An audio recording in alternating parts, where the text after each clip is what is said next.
Hello ရှင်မဆွေများမင်္ဂလာပါတော့ပြမြန်မာမှာကျွတ်ဆိုပါတယ်ချိုးတဲ့ကိုလာမေးနေကြတဲ့မော်လေးညီမလေးများကိုလို့နော်ဘာဖြစ်လို့လဲဆိုတော့မရဲ့မာနာကြီးတယ်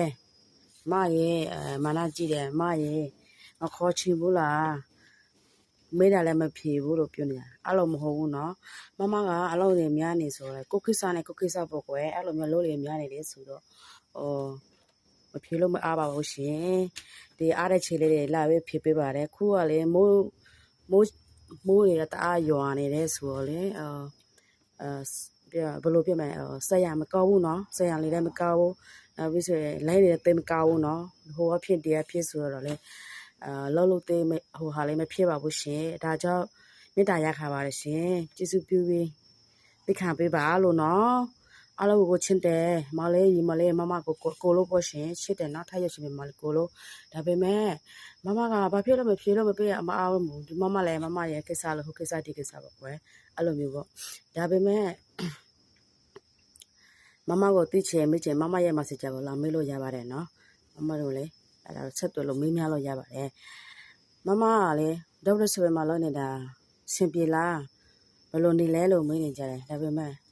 ဒီလိုပေါ့ကွယ်ပစ္စံလိုချင်ဆိုတော့ကြိုးစားရတာပဲဒါကကြိုးစားမနဲ့ဘယ်သူမျိုးရမှာလဲအရင်ကလည်းမလည်းအဒီလိုပါပဲသူညာလည်းလုပ်တယ်စင်ပြေတဲ့ခန့်ခဲမှုလည်းအများကြီးပဲဒါပေမဲ့အဲ့ဒီမှာပေါ့လို့တဲ့ချီရတယ်ကိုပစ္စံလိုတယ်လေဒါလိုက်ရမှာပေါ့ဒီမှာလည်းဒီလိုပါပဲ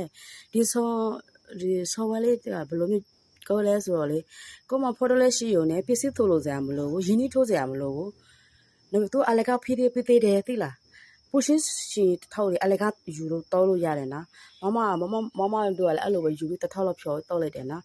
အဲ့ဒါလည်းလုံးရတယ်နော်အဲ့ဒီပုံလေးမမခဏကြာဒီပုံလေးကတွဲတင်ပေးတယ်ကြည့်ထားဒါပေမဲ့ငါကိုကြက်တယ်နှင်းတဲ့တယ်ဆိုတော့ तू ကလေ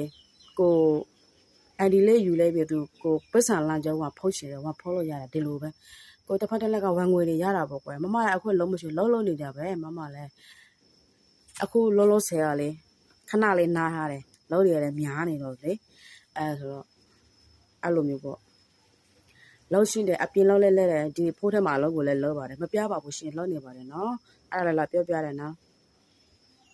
အဲ့ဒါလည်းလာပြောပြပါတယ်လူဆိုကြိုးစားချင်စီရှိရင်ဘာမှဆိုဖြစ်နေတယ်ဆိုတဲ့ဘောပေါ့ကွယ်အဲ့လိုပဲဘာမှဆိုပဲပစ္စံလို့ရှင်တော့ကြိုးစားရတာပဲရတာပေါ့ကြိုးစားရင်အဲ့လိုပေါ့ဘာမှမလုပ်လို့ကြိုးစားတယ်ဘယ်သူပေးမှလဲပစ္စံကဟုတ်ရဲ့နော်အဲ့ဒါပေါ့အမောင်လေးတို့ရဲ့နော်